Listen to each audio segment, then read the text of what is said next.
Welcome to the Draftstars AFL show with Smatho and Roody.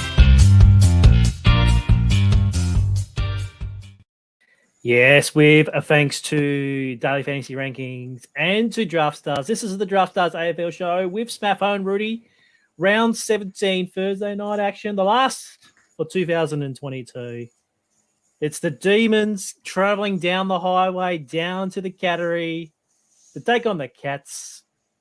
Roody, your boys are back in town. Your ruckmen are back in town. And your lineups from last week, just a little shout out to you. They're back in town too. So welcome to the show, mate. How you going? Yeah, I'm good, thanks, mate. It was nice to see my name at the right side of the leaderboard for the first time in a while. And it was interesting, actually. The team that did the best was indeed one of the teams that we were playing around with last episode as well. And thanks to your tweet, I got some new followers. So that was nice. Usually, I post a tweet and I think I'm funnier than I actually am. And like I did the other day, I did a mealtime power ranking and got no responses at all. You got to love a tweet that you think is really funny and then you get no responses at all. So, yeah. G'day, Paul. Giddy up. I did see Josh Giddy all over Twitter this morning with his good mate Chet. Geez, they look like they're going to be fun. They are going to be fun. And welcome back to our loyal winner, King Kong, the most difficult slate of the year. Yes, you've read our minds. This is a tough one. Obviously, when we're round 17, we know what's happening, and we know these two teams are really great in terms of fantasy footy. They're playing their best guys, and that just means that, we don't get to see the young kids who could possibly help us out. And good evening to JT as well. You lost one too already, so you've always got your fans there. So if you've got any comments during the live stream, make sure you drop them on the either YouTube chat or the Facebook chat that we are live here on Wednesday night. If you are listening to the replay on Thursday. I've got to tell you, Smatho, the live final, I know you're about to talk about it, but I'm really excited for this year's live final.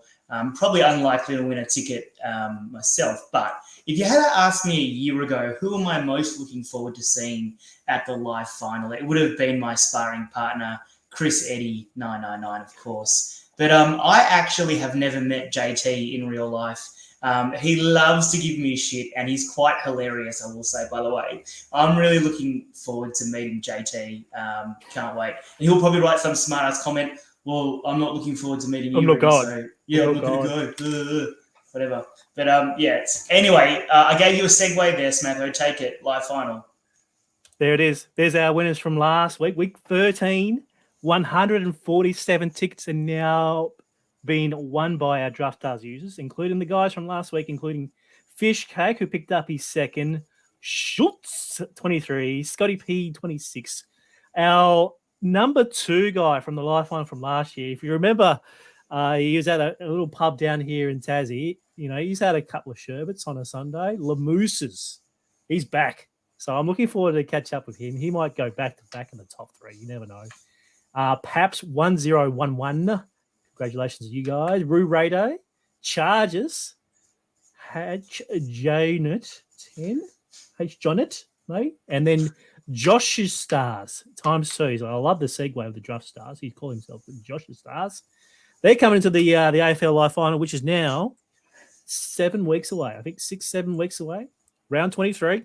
So if you ever see when they come up with the run home for teams, look at round 23. Like, what's happening round 23? And we've got an inkling that, we might be having one of the superstar matchups with the Collingwood versus Carlton match that could possibly...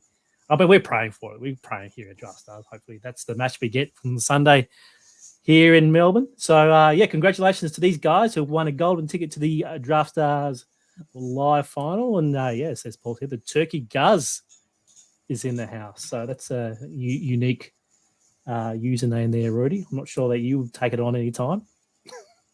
I'll leave that one alone. But I did, as we were talking, mate, I did get a like on my mealtime power ranking tweet from a couple of days ago. So thank you, Hando Weapon, whoever you are. Thank you for that, mate. My first like on what I thought was a hilarious tweet. Anyway, moving right along to the team changes. Smatho. All right. Okay. Before we do team changes, I've got a quick shout out for Draftstars. Some big things coming up. Keep your eyes peeled. We might have some little competition that's coming up that on our social media platform. So if you're following at DraftStarsAU on Twitter and also on Facebook as well, keep your eyes peeled on there. We might have a little something coming up. Also, we might have a little announcement in terms of who is actually helping us out on the Draftstars AFL Live Final Day. So keep an eye on that. I will say that.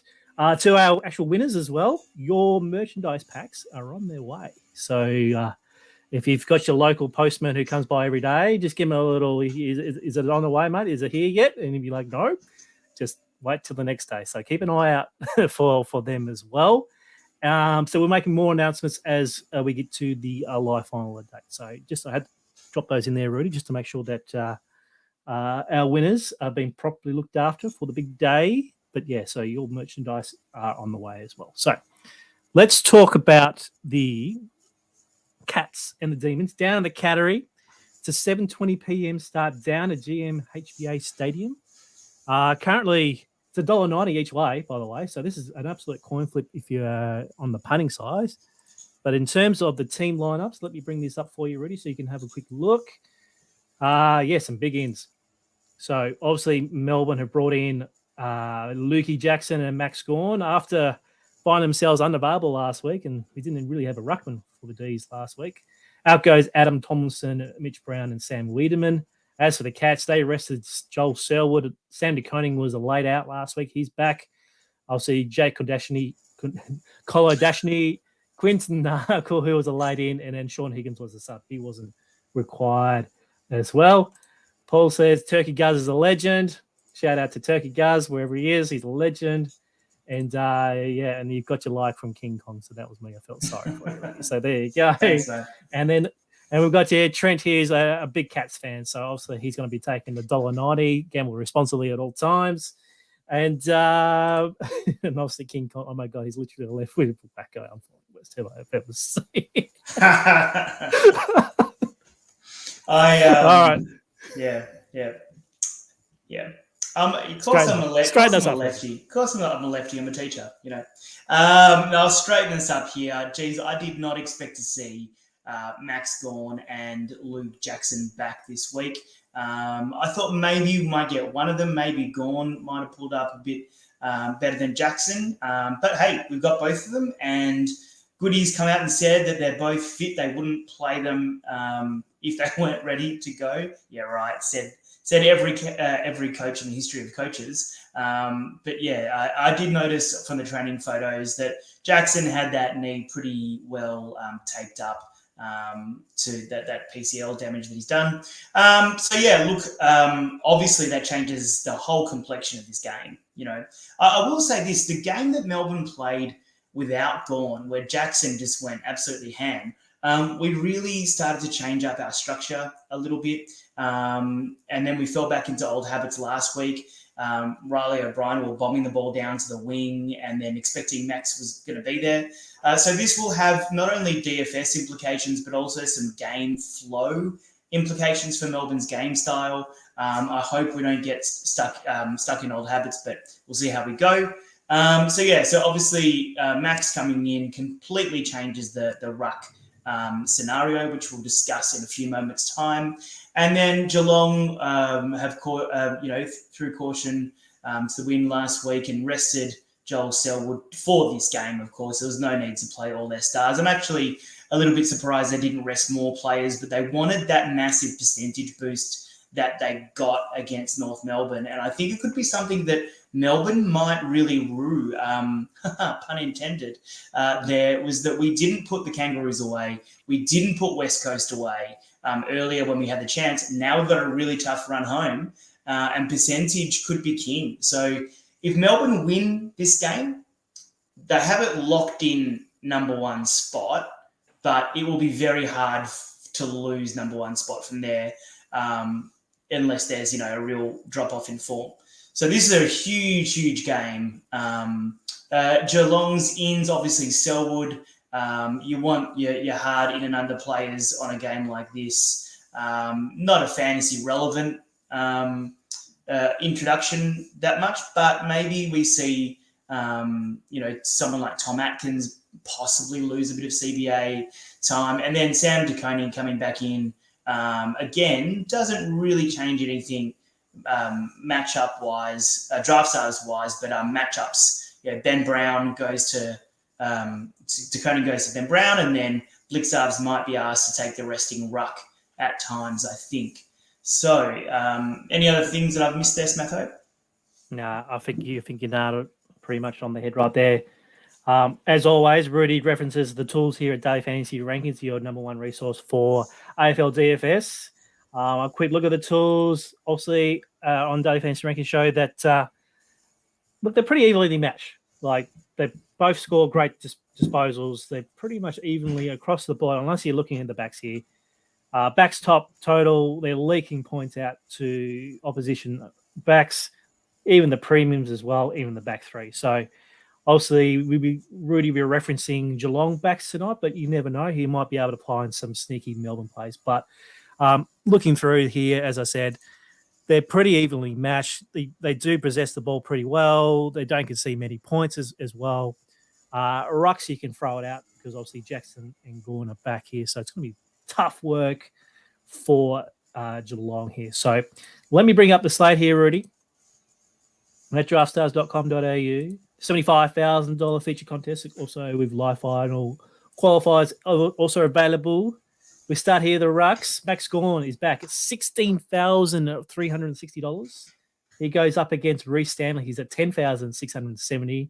Lukey Jackson's there at $10,700. And then Mark Blixarves, who's been just kept it all together there for the Cats. He's available there at $14,410. Just click that hard inactive players there, Smatho. We were mucking around before the show, guys, and I said to Smatho that just because there's such little value around on this slate, and I mentioned that I might go a ruck donut, the deliberate donut, which is a controversial BBL DFS method.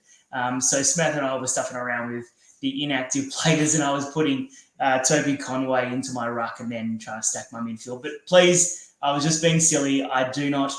The show does not officially condone such use of rucks. But look, it was looking. It's a challenging slate. Let's just put it out there. King Kong said it right off the top. It's a really challenging slate, but that's fun. One of the reasons why I don't like Supercoach and Dream Team is because everyone always has the same teams, But on a slate like this, you can get really creative. You have to. You've got to go for some really different approaches to try and get a team. Do you try and go for a Roody-style lineup of 10K guys all the way through, which you can do tonight quite easily. Let's sacrifice the Petrarca 120 if it means that we can get multiple 80s or 90s in, So I actually, yes, it's challenging, no doubt, and the value, is really tough to find. There are some options out there, which we'll discuss in a moment, but I actually don't mind the complexity of the slate, just something different, something different for a change. Rather than, I looked at the winning lineups over the last weekend, and I don't know if you noticed this, Smatho, but it was stars and scrubs the whole way through. It was just 6K guys with, your 15K superstars, boring. So this will be different, hopefully. But in terms of the rucks, look, Maxi, this was, the beginning of it all last year, that crazy last minute of that game where, Guthrie looked to have the game sealed and then he kicked out of bounds, and I don't know how we won that game. It was crazy. Maxi's ceiling is quite clearly there to be seen. 150s, 140s. He will, if he's fit, probably towel up Stanley. Stanley hasn't been doing too badly recently. I think Stanley will probably be the highest owned ruck option tonight, just because people will try and search for that 70, 80, and take that at 10 and then just move on, So Stanley will be popular. Luke Jackson, again, the fitness questions around Gawn and Jackson. If you want to get, I'm not going to go as far as to say that Gawn is a contrarian play. I still think he'll probably be around 25, maybe 30, 25, let's say. But I'm just a little bit worried about their fitness. So for me, it's going to be mainly Stanley, bit of Jackson, and a bit of Gawn. It would be in my pools. No interest in Blixarves at all tonight, which does, of course, make him a good contrarian play. But I just don't think... look, the only way at 14, someone has to get the defensive scores, right? So if you go back through, like the stats on DFR are fantastic. If you go through the individual game logs on something like Fan Footy or something like that, every week there is a massive score with the defender against Melbourne. Every single week. And the types that it's either an intercepting defender, so then you can make a play for Blixarves because Stewart's not there, or it's a cheap halfback flanker. So cheap as in the stats that they get, not cheap as in salary. So that is my ruck assessment. Stanley, Jackson, maybe a little bit of Blixarves. Yeah, just the price is just really high. Draftstars have made it hard for us this week by pricing up a couple of guys to make it a bit hard. Yeah, fair enough. Let's talk about the defence because I do have a couple of things. Obviously, I've mentioned how Melbourne League points. Check out, this is from round 9. These are the following scores. And also you can try and mould a player. Have a think about what Geelong player is in this mould because there's no Tom Stewart. Because that's perfect. It would have been perfect. So, Wiverton, 112. Rotham, 105. Bailey Scott, 111. Core from the Kangas, 110. McDonald from the Kangas, 107. Ryan from Freo, 137. Nick Dacos, 114. Rich from Brisbane, 112. And then Dawson last week with a 129 from Adelaide. They're junking it up as a backman. So with no Stewart, who is this guy who has the potential to go pretty big in the defensive? Well, it's all about how they structure up at the back. Okay, so let's actually just scroll down a little bit. We'll go all the way down to the bottom and we'll just select where we think people will play. All right. So Buse and De Koning will be your kind of lockdown defenders. That's the kind of role they've played in the past. So they'll be on people the whole time. So I'm not too interested in De Koning. O'Connor, the ceiling is about, a little bit below his value. So possibly not so much. I think he'll have to play a lockdown role on a Toby Bedford or a Cozzy Pickett, someone like that. So the first people I'm kind of interested in for Geelong, just to start from the bottom up this time, Zach Guthrie, I think, will go to a flank or kind of like a third defender, third tallish defender.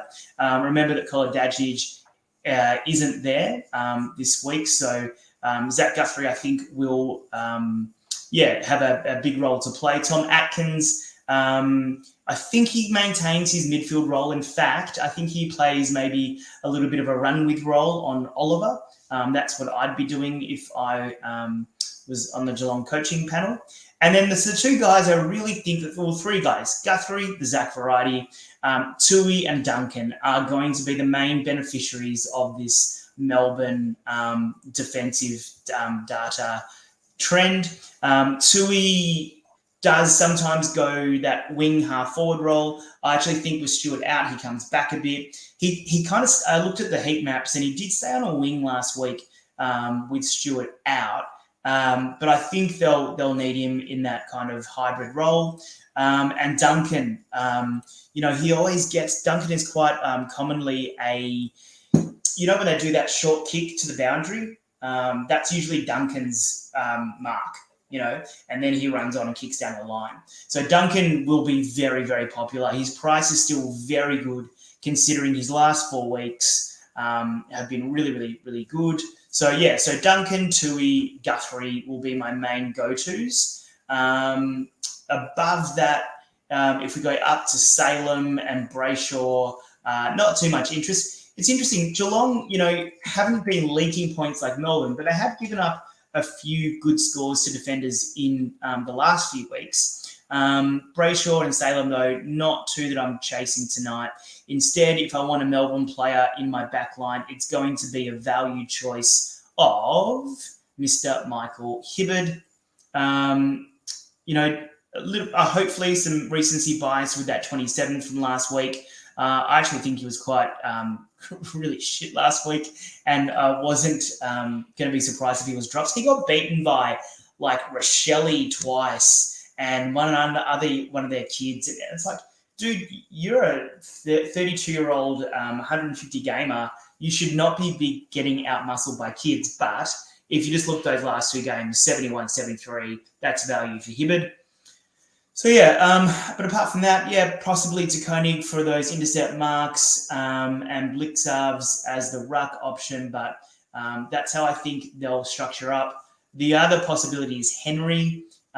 He could play that third tall as well on someone like Fritsch. So it's either going to be Henry or Guthrie. I think Henry's probably more of a one-on-one. Fritsch possibly he's the one he gets. But Henry will be on my list of defenders as well. Anyone else you want to throw into the mix there, Smatho? No, not really. I think, if you're looking for value, Hibberd's going to be pretty popular, but then you're going away from your Cats kind of data point of view, and then I think you've nailed on the head there with Duncan Toohey or Guthrie. I think Guthrie will be very popular with Stewart out. Obviously, those numbers from last week of an 83, and then Toohey's numbers were great last week of a 97 too. So, as you said, he didn't get many marks, so if he can increase his marks from his possessions, he looks like a great player there at 12,880. All right, let's move on to the mids. We can talk about the premier mids up here because they're all fantastic, but there is one I want to come straight down to already. Returned to the side last week, scored a goal after 10 seconds, scored 83, $11,670, where you'll find is Patrick Dangerfield. Now, the name alone is going to get clicks. The salary alone is going to get clicks. Is he actually going to pull out a good game on Thursday night? That's the question I want to put to you, Rudy. So an 83 from 75% game time against a VFL team. So it's a lot of guesses, really. A lot of maybes. He's the ego-driven player that he is, so he'll be trying to get himself up for this game, no doubt. I don't mind if I was a big entry player. I'd be going really low on Dangerfield, just to mix it up a little bit, just something different to try and get away from what I think the field will do. You're 100% right. He will be probably one of the most popular, if not the most singular popular play. Historical ceiling is there. The price is delicious. He will be very, very popular. If it were me, risking a lot of my hard-earned on this, I would be under the field on Dangerfield. All right, fair enough. Let's move back to the top then. Yep. Clayton Oliver, absolutely in smashing form there. 17,780 is one of the highest prices that we've had on DraftStars all season. Look, he hasn't gone under 100 since the 15th of May. All right, so you're going to get for what your price is. Can Geelong stop him, though? Could they do something with Oliver, or they just let him go? I don't think it's a matter of let him go. He is damaging. I'll get to that one, Kong, in a minute. It's a good point I wanted to get to when I speak about harms. So Oliver is in absolutely amazing form. Atkins, I'd just send him straight away. I'd send him to Oliver straight away. If it works, cool. If it doesn't, move him off, and then you just let him go. But I think Geelong need to make a statement from the beginning, and I would be tagging Oliver. It's interesting the way that he plays. He's added, the critics on Oliver early in his career seem to have, waned recently. He's more dynamic. He's kicking more these days, and you really do get a lot out of him. He's not just an accumulator. He's a real creative player. So, yes, I would tag him. And then Guthrie is someone else who's been in great form since a little slump mid-season, but he's gone back. So he's gone over 120 3 times in his last 5 games. Almost a $2,000 discount from Oliver. So I think Guthrie will be quite popular. Melbourne, they don't leak points to mids, but there have been a lot of mids who have done very well against the Demons. And then Petrarca. I mean, the risk with Petrarca is this. To get the game that we saw last week, which is a slate breaker, right? Click on his stats. He needs 30 and 3 goals to get that kind of have that kind of ceiling. He was absolutely incredible. He got a Joe the Goose, but the other 2 goals he got were absolute crackers. So he's in good form. Jack Viney, the man below, he's probably the one that the Melbourne player that I'll be targeting the most. He loves games like this. Seeing him going head to head with Selwood, trying to drive him into the ground with every tackle will be something I'm particularly looking forward to. So don't mind him. And then we've already spoken about Duncan. Menegola is, don't sleep on him. He's, been a little bit slow to get back into the swing of things since he's returned from a very long injury. I don't mind him tonight, actually. Another one who sometimes does go to the back line. So sneaky little pivot play of Duncan and Tui to Mengola, and then also to Isaac Smith as well. Jimmy Jordan has been playing an excellent role. Started to finally get a bit of coverage from the commentators last week, him and Tommy Sparrow. Don't mind them, but not someone, I won't be very high on Jordan, Selwood, or Langdon. Langdon's also someone who's probably likely to get a bit of coverage from the field on the back of an amazing game last week, but he could not have played better than he did last week, Langdon, right?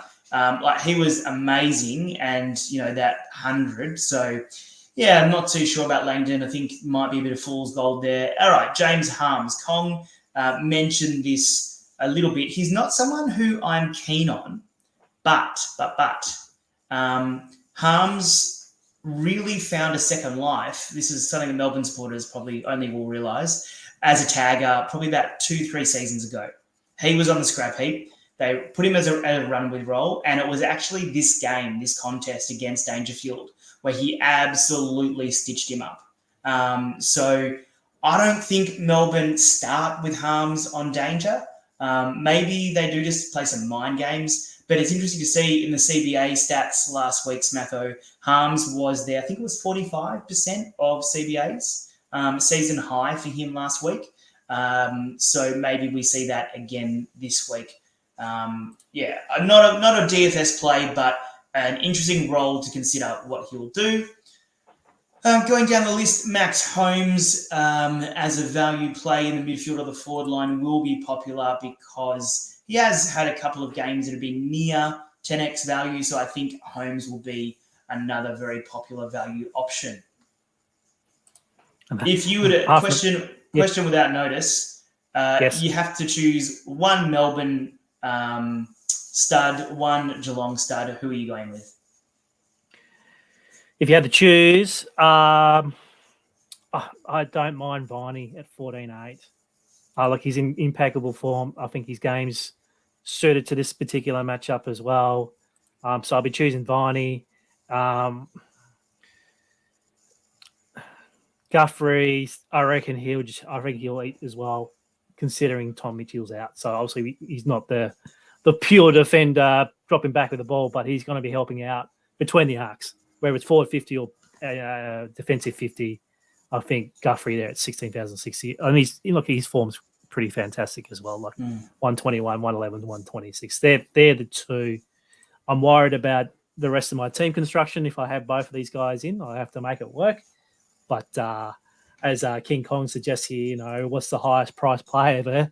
Mitchell 20K back in the day, if I remember correctly. Yeah, I think you're on the money there. I think there maybe pre Dane Swan times there might have been some big prices here before he got injured. So when the players get to the 18, 17, 18, 19K, they are serious. You need to make some serious points to pay off that particular salary.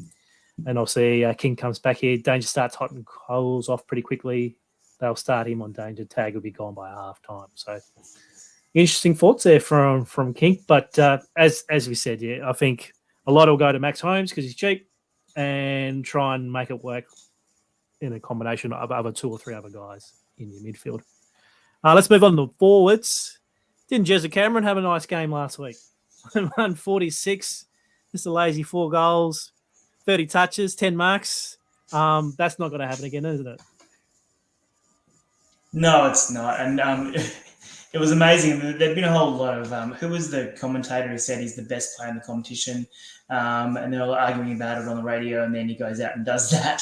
Pretty bloody impressive. But again, against North Melbourne, who So just be wary, guys, when you're clicking those box scores and you see, whoa, wow, 146, 117. Chalk and cheese their opponents this week. That said, if you think that the Cats are going to win, well, maybe Jezza does get off the chain and people might be thinking, there's no way I'm paying nearly 14K for Jeremy Cameron. Did you see where he was named this week, Smatho? Oh, I do have it up here somewhere. Where is he named? He was named in the centre. In the centre. Yeah. It's like Champion Dunn, just going, well, he had a centre bounce. It's funny. I play in a competition that I absolutely love where you can only play the players in the positions they're named each week. So it's a season long. It's called Footy Rocks, very obscure. Not that many people play it. But the guy who has Jeremy Cameron is on the WhatsApp just spitting chips. Like, what the? Yeah. Anyway. So the first one who stands out here to me is Tyson Stengel. Been in really, really good form. I don't know whether Melbourne has a decent matchup for Stengel. Usually they send someone like, Bowie's not really a one-on-one. Hibbard, Stengel beating for pace. So don't mind. Was he? Thanks, JT. Thank you. So don't mind Stengel. But apart from that, there's not a lot of these forward line options that really jump out to me. I don't love them. Brad Close, again, if you think that Geelong's going to win, I don't mind having a bit of him in my team. Don't think he'll be highly owned. Brian Myers, I can't. I can't have. It'll be hard enough for me to have like a Dangerfield team just because I don't like him at all either. But Myers, I just can't do it. And then, there aren't many ceilings here to chase. Rowan, will he pop up for his Blue Moon game that he has twice a year? Yeah, potentially. He's just most as likely to finish the game on with the sub vest on as well. And then Toby Bedford, who sold one of the best pieces of candy last week. Was it the week before? That was awesome. Can he get up for another 50? You'd be happy with that at 6K, but I don't think you can expect too much more. So, I don't mind paying down in the forward line. There aren't too many people who I love there. Anyone that you like, Smatho? No, I think we have to roll the dice on Bedford again at 6K. If we can get a 50 out of him, fantastic. I think he didn't do much early last week, so that's going to be in the minds of a lot of punters. Look, I want to go back to a comment here. Obviously, we've gone through the forwards here because obviously you don't have much cash. If you're going to play out for the midfielders, these lower guys are going to fill out. JT suggests that Sparkle Narkle could be the super sub. Now, obviously, we need him to be in the vest, all right? Guess how much he is? Because he came in late last week and obviously didn't do quite enough. 6,220.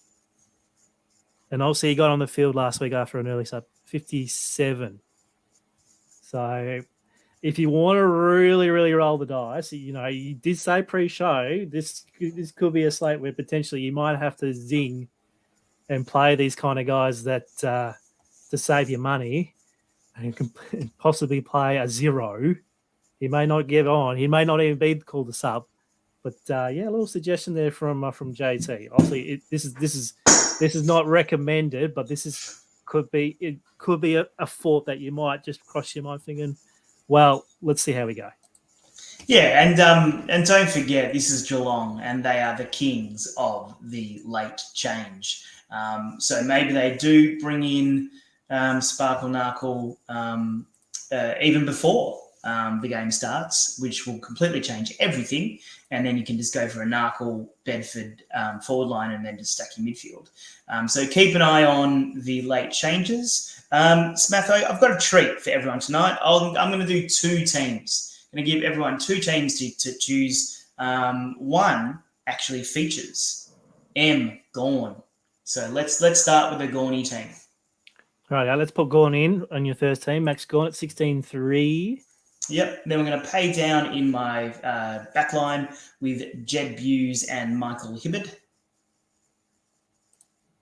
Yes, you are paying down there. Yes. Yep.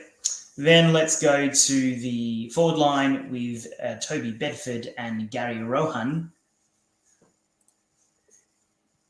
More paying down. Okay. I don't know where this is going. So we've got 14,320 per play in the mids. So, so let's go. Give me Duncan, Tui, Viney, and Guthrie. Duncan, you said? Yep. And who was your last one? Tui. Oh, it doesn't fit. Hang on. Oh, what have I done? Viney, Guthrie, Mitch Duncan, Tui. Boo. Why did it work when I did it? That sucks. All right, take off. I think I have to put Truck in then, or take off Viney. And who can I squeeze in for Viney instead? Give me Blixarf. Stuff it. All right. So there's your Geelong team. Okay. There's a Geelong team, but this is the actual. This was my first team that I was going to muck around with. Which is actually, so I have one of those nights where I've made a lot of different teams of different scenarios. There's a Jezza Cameron team in there as well if you just make some changes. So I just look at the phone. And the one that I'm going to go with is, let's just make sure that it fits. Okay, cool. Let's go for Lucas Jackson in the ruck, please.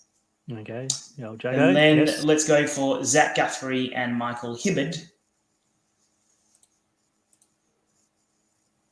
in the back line.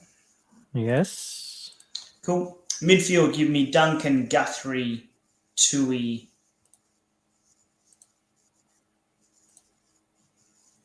and then let's go to the forward line for a second, see how much cash I've got left.